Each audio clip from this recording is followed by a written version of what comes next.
కళ్యాణ్ ఆంధ్రప్రదేశ్ రాష్ట్ర మంత్రిగా నా పరిశీలనకు వచ్చిన లేదా నాకు తెలియవచ్చిన ఏ విషయాన్ని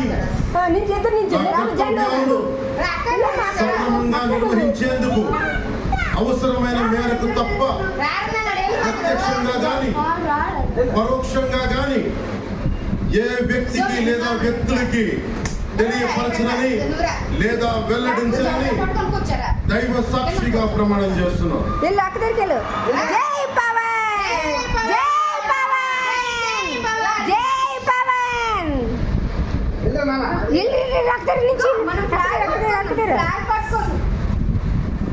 బాగా ఫోన్ చేస్తున్నావు ఏమంత చేస్తాను లేకపోతావు